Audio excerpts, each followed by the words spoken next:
I'm Sari. And I'm Haley. And this is Seamwork Radio. Hey everybody, welcome back to Seamwork Radio this week. So we are talking about how to make more time for your creativity.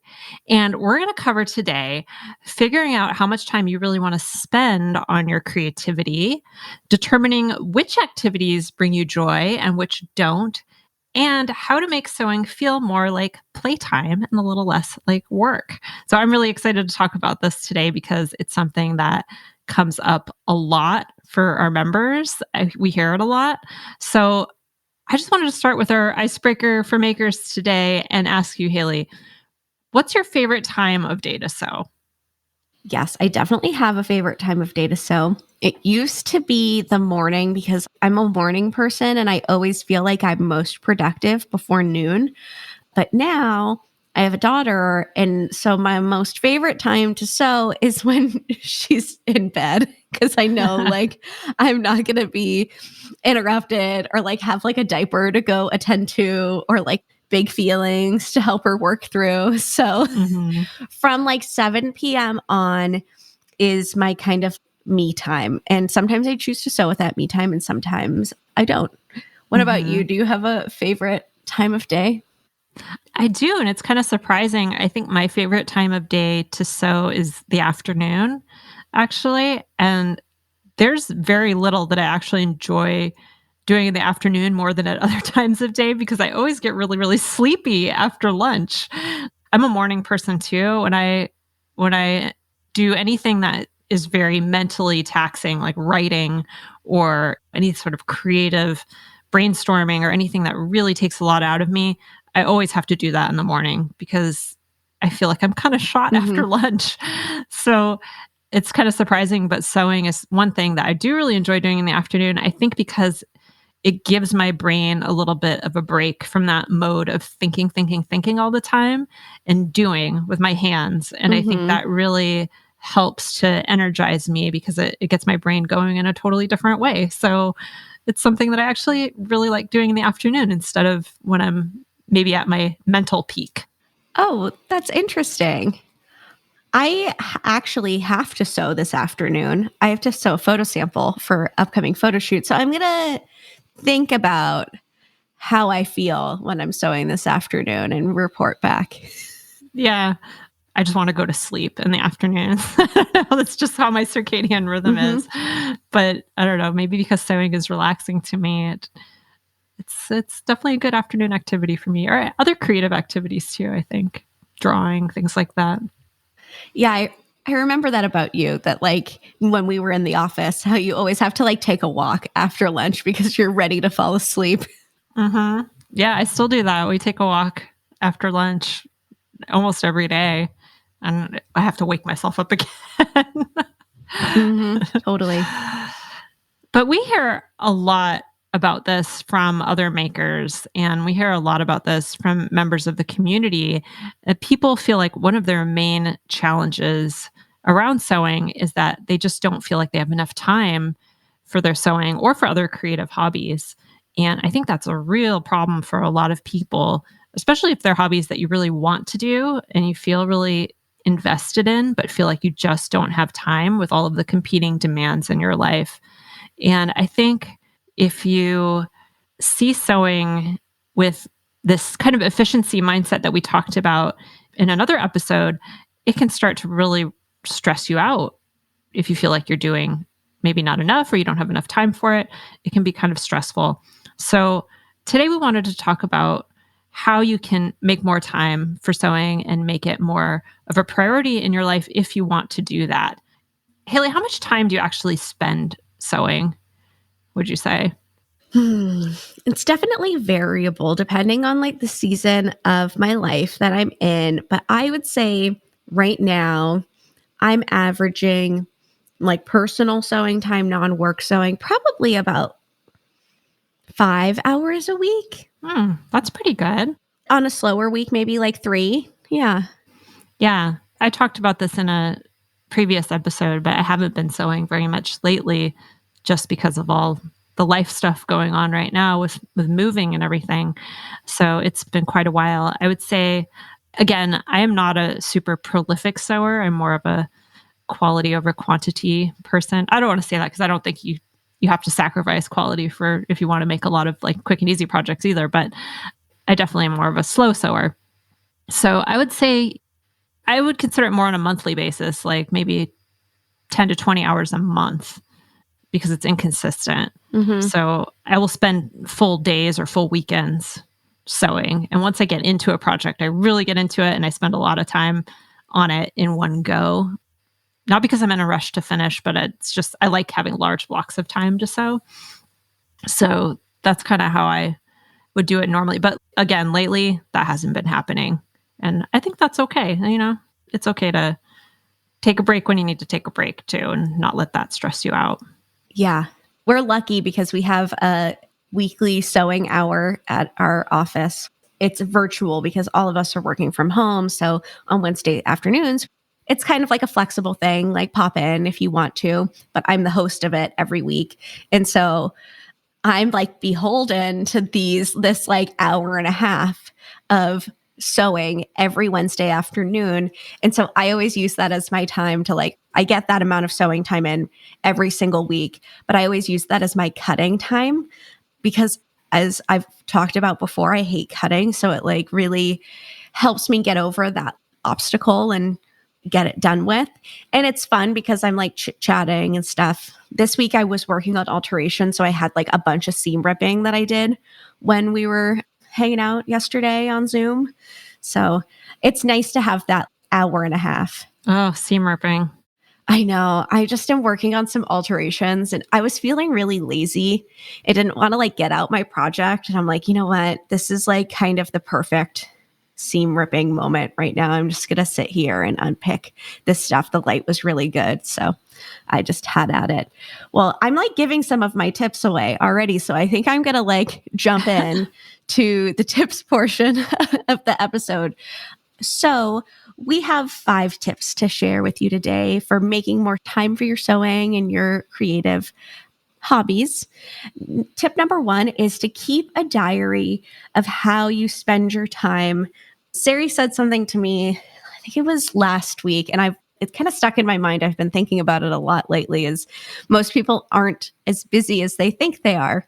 And at first I was like, but I am busy. And then I thought about it and I'm like, you know what? It's true. Like I'm not as busy as I think I am. And I sometimes think I make myself busier than I need to be. So it's kind of like two parts of the same thing.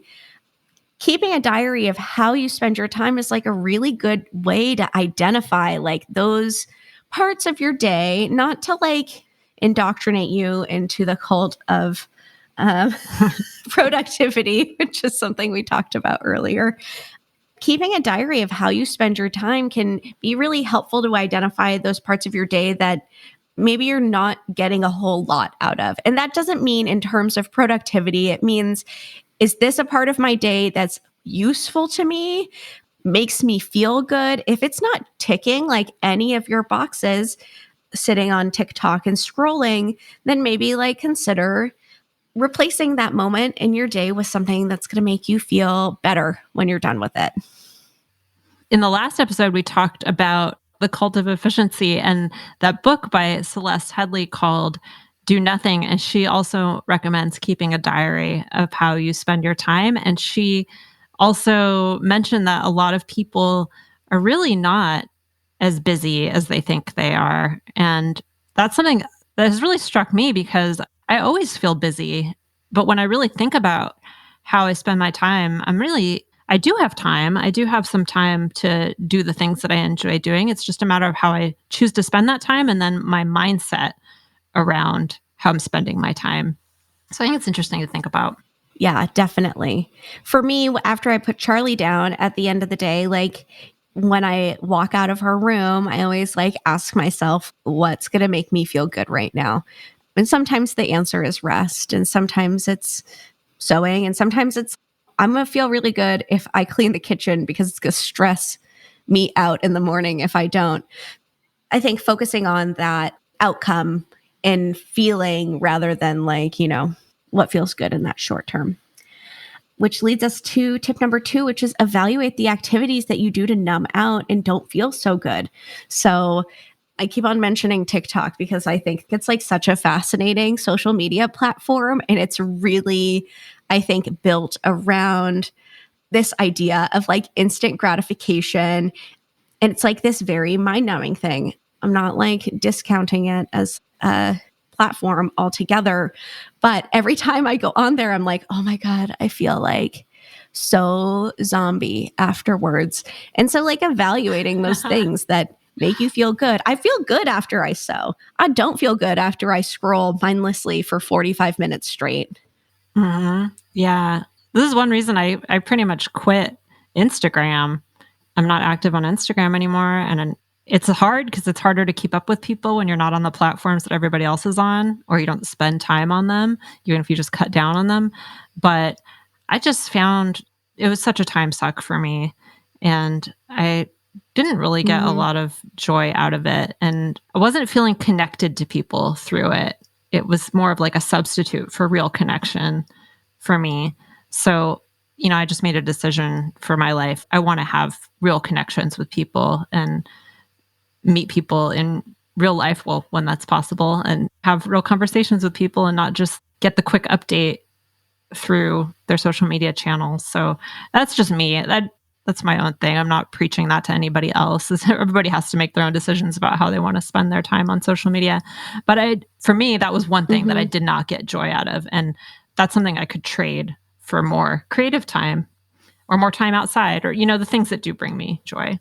I feel like back in the 80s and 90s when I was growing up, it was like, "Oh, I don't watch TV. TV is, you know, such a waste of time, the boob tube." And now it's social media. I don't wanna Yeah. be one of those people, "Oh, I don't do social media." Like, it's about what personally brings you joy, I think. Yeah, totally.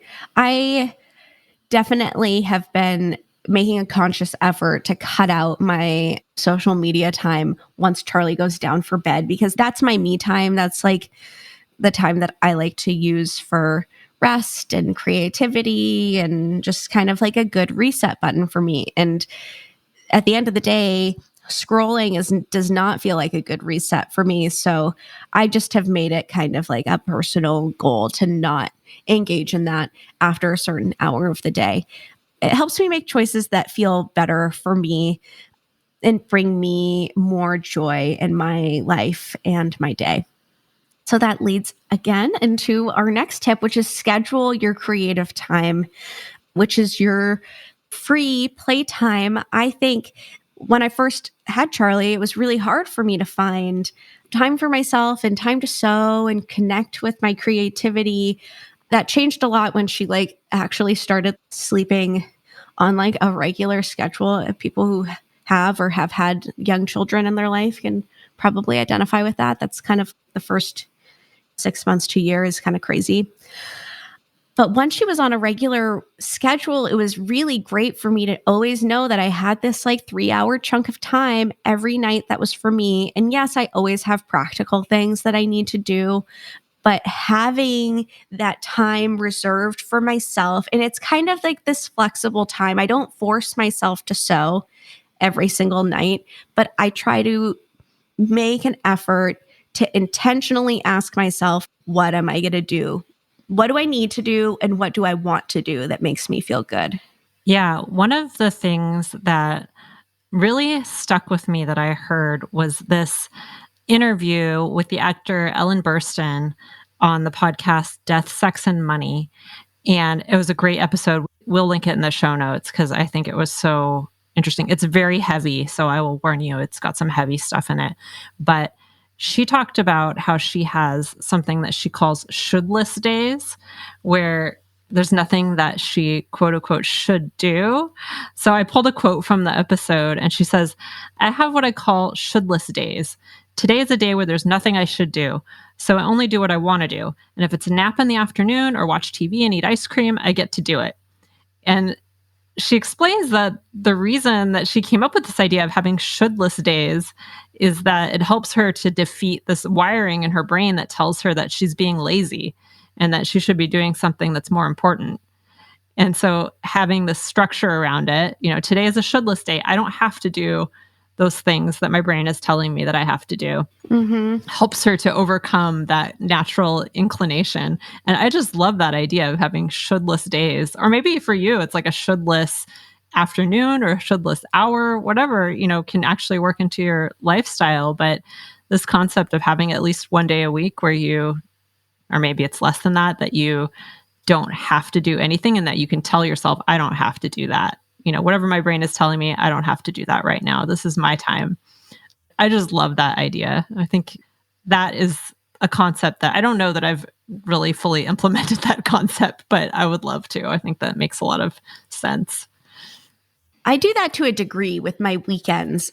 Whenever I have something I have to do on the weekend, I always make it my best effort to do it first thing in the morning so that the rest of the day can be kind of shouldless. If I want to watch TV on the couch in my underwear, then that's what I'm going to do. So there's Yeah. an image for you. Uh, you're welcome. Um,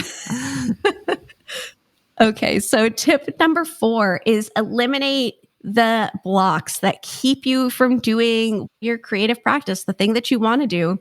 I feel like I mentioned how much I hate cutting like every single episode, but I don't like it. I don't hate it. Maybe hate is a strong word. It's my least favorite part. And it's like that thing that keeps me from sewing sometimes when I want to sew. Like if I'm like, I feel like sewing, but I don't have anything cut, I'm not doing it. It's like a big roadblock for me. So I have started taking our like group sewing hours that we have here at Seamwork and using those to cut out my projects. So then for the rest of the week, I have my project all cut out and ready to go. I also use it to do like seam ripping, like I mentioned before, the things that I don't like to do. If you don't have a social sewing hour like I do to use as a crutch for those not as exciting steps, you can do other things to entice yourself. You can bribe yourself. I'm going to have a bowl of ice cream after I do this thing that I don't want to do. Or I'm going to let myself watch my favorite trashy TV show while I cut out this project. That's like tried and true for me too. Yeah, that's a good one. I was thinking as you were talking about what my blocks are, because I don't really hate cutting, Mm-hmm. but I have this project that I've been working on. It's our Easton jacket, and I cut it out 2 or 3 months ago, maybe more, and I haven't touched it for various reasons. But the thing that I feel like is a block for me is kind of forgetting where I was and restarting the project, even if it's just like a week later or a few days later. And so I think for me, what would be helpful is just maybe even taking some notes and just where I was in the instructions, like do this next kind of thing. Mm-hmm. So I can just pick it up and get going and have everything organized instead of, okay, what was I doing here? What needs to happen next? I don't know. It doesn't seem like it's a huge hurdle, but for me, for some reason, mentally, it's a block. Yeah, totally. I do that all the time when Sienna and I are like filming a class, I write myself like sassy post-its like and like affix it to the top of my like pile of pieces. I'm like, don't forget to stay stitch, you animal. Like, You filthy and then animal. it like makes me laugh when I read it like 5 days later and then I remember. I take special care to do it when I'm like, I stop at a place where there's like maybe like an important step, like stay stitching, that might be easy for me to overlook when I'm just trying to like get the ball rolling again. Yeah. It's amazing how like switching tasks can be so mentally taxing. It's a weird phenomenon. Yeah, totally. I mean, that could be like a whole other episode of its own. I just like try not to fit too much in one day because I spend too much energy just switching mindsets between things. I stare off into space constantly, no matter what I'm Mhm. doing. When we were in the office, Taylor's desk was like diagonal from mine. And she was just in the line of sight, like where I would stare off when I would like think really hard about something, she'd always turn to me and be like, "What?" And I'm like, sorry, I'm just thinking." I just like always turn my head slightly that direction, I guess, when I am thinking about something. You are my meditation object. Sorry. Yeah, that has to be uncomfortable. Sorry, Taylor. Um, and we have one more final tip for you. And I feel like this is a tip that we always cycle back to in our tips section, which is if sewing feels like a chore, take a break.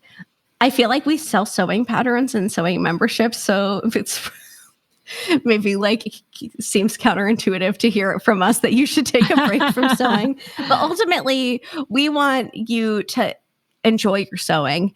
That's what is most important to us. And so if you need to take a break from sewing to like return to it with like more love and appreciation for it, then that's what you should do. I think I really try to embrace the seasons in my life and not guilt myself into thinking I should be or do something that doesn't feel good to me in that moment. Just embrace where you are. Yeah. Embrace what you're digging, what you're not. hmm I find that when I am in those periods of life where I can't sew or I'm not into it, there are other things that I can do creatively around sewing that still keep me interested, even though I can't do it, like planning. I'm doing design your Mhm. wardrobe, and that kind of creative stuff around sewing can also be really fulfilling when you're not in the headspace to actually do the physical work of sewing. So Such a good just point. another option. Those are some of our tips. These are the things that have helped us to prioritize sewing and creativity when time feels tight. And so the tips that we shared with you are to keep a diary of how you spend your time so you can really think about, what are the trade-offs that you're making and what are you willing to make when it comes to your time. Evaluate the activities that you do that just kind of are relaxing in a way that numbs you out instead of making you feel better. And that's a big one for me. I think there's a certain amount of like numbing out that is fine. And, sometimes that's just what you need. And I don't think there's anything wrong with that or you should feel guilty about that. But we're all making trade offs with our time. So think about really how you feel after doing those activities. And if there's something you could do that would really make you feel more joyful in your life. And then our next tip was to schedule some creative time that could just be free playtime. So I talked about this idea of the shouldless day, or you could make it a shouldless afternoon or a shouldless hour. And that comes from the actor Ellen Burstyn. And I just love her. She thinks she's amazing. So schedule some time where it's your time and you can do what you want with that time. And you could be creative. You can just play and have fun and don't put pressure on yourself. And then the next tip we had is to eliminate any blocks you have around sewing. So Haley's example, she doesn't like cutting. We've all heard it from Haley. Cutting sucks. So if you have a block around cutting, you can find a workaround for that. And for me, it's just the startup process and remembering where I was in a project. So just taking a few quick steps that help to get back into a project for me is really, really helpful. So eliminate any blocks that you have.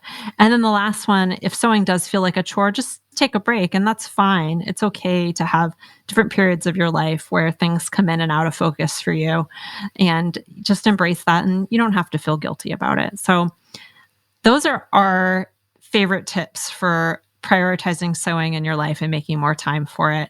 And if you want to learn more about this topic or some of the things that we talked about, we'll link to that episode of the podcast, Death, Sex, and Money with Ellen Burstyn. Again, it's quite a heavy episode, but she is amazing and she has an amazing life story.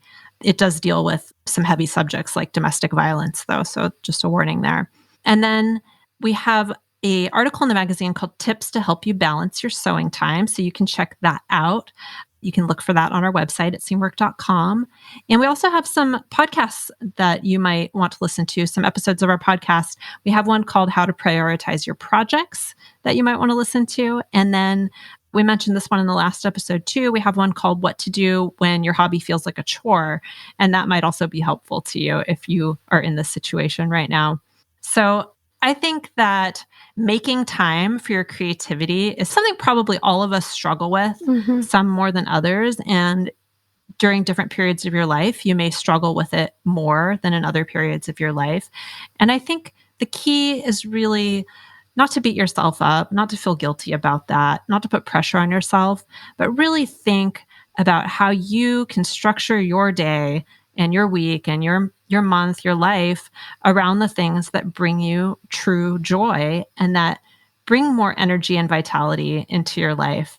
Instead of trying to fit everything in, think about the things that are really beneficial for you and how you can make them a greater part of your life. And I think that's really the key, and doing it as a way to take care of yourself and not as a way to make yourself feel worse about all the things that you should be doing. So I think we should embrace the shouldless life as much as we can.